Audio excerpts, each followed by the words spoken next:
Hey guys, this is Liz Cho here. So you're intent on beating the monster called FAR. FAR! I'm a monster! Alright, so let's go beat that called FAR.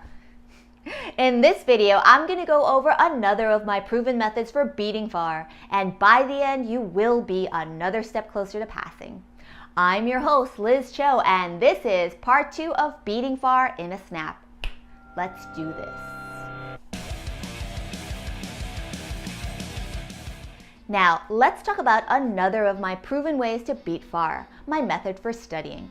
It's a 4-step process: review, rewrite, reproduce, and practice. First, review the topic.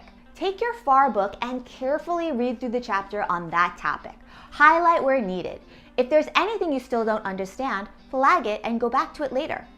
Also, be sure to pay close attention to the sample problems.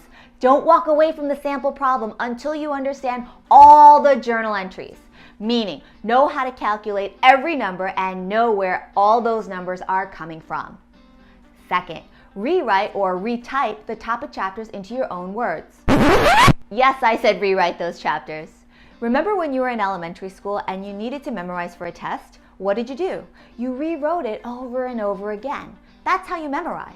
Now, don't rewrite anything you already committed to memory. You only want to rewrite the things you have not memorized yet. And write it into your shorthand so that a 30-page chapter condenses to around 10 to 15 pages. Remember those sample problems that we just talked about? Under the review step, you went through it for understanding. Understanding is key because if you understand it, it's easier to memorize, which is the ultimate goal. If you just brute force memorize it, it takes more effort for it to stick. So once you understand the journal entries, be sure to memorize them. And if you haven't memorized them yet, then include those journal entries into your notes when you're rewriting. The goal is to memorize the journal entries for each topic. Those journal entries are what's going to help get you through FAR. Which brings us to our third step, reproduce. Now, when I say reproduce, what do you think of? If you said journal entries, you are correct. A good test of whether you're getting the topic into your brain is if you can reproduce all the journal entries to that sample problem without looking at the solution.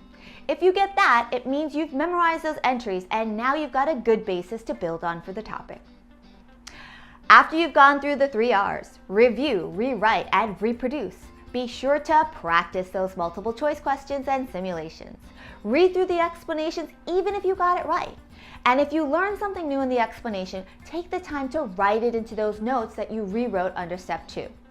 Use those practice problems as a guide to pinpoint topics you still need to work on. Now, once you've gone through the 4 steps, review, rewrite, reproduce, and practice for all of the topics. Go back to each topic and repeat any of those steps as needed. For example, if consolidations just went completely over your head, then start again from step 1, review. If you understood it, but you still need more work on memorizing the information, go back to step 2 and rewrite again. Now, just a note for rewriting. Ideally, you should rewrite each topic about 3 to 4 times. Remember, you're only rewriting what you haven't memorized. So your first time rewriting, a 30-page chapter should condense to around 10 to 15 pages. Your second time rewriting, those 10 to 15 pages should condense to around 5 to 10. And on your third rewrite or fourth rewrite, you should get down to about 1 page. Ideally, you want a 1-page summary for each topic. If you've gotten to the point where you've reviewed, rewritten, reproduced, and practiced all of the FAR topics, then for each topic, keep reading over your rewritten notes, practicing those multiple choice questions and simulations, and reading and making notes of anything new you learn in the explanations. To summarize, review the material, rewrite the information that you need to memorize, reproduce the solutions to the sample problems without looking, and practice, practice, practice with those multiple choice questions and simulations. Just like my piano teacher used to say, yes, practice makes perfect. And for those topics that need more work, repeat any of the steps as needed. Listen guys, you got this. That FAR portion of the CPA exam is serious, so meet that with some serious studying. If you can get through FAR, you can get through anything. If you have any comments, be sure to leave them in the comment section below, and be on the lookout for more videos in this series, Proven Tips to Beat FAR. Now go beat that I'm Liz Cho with Test Prep in a Snap.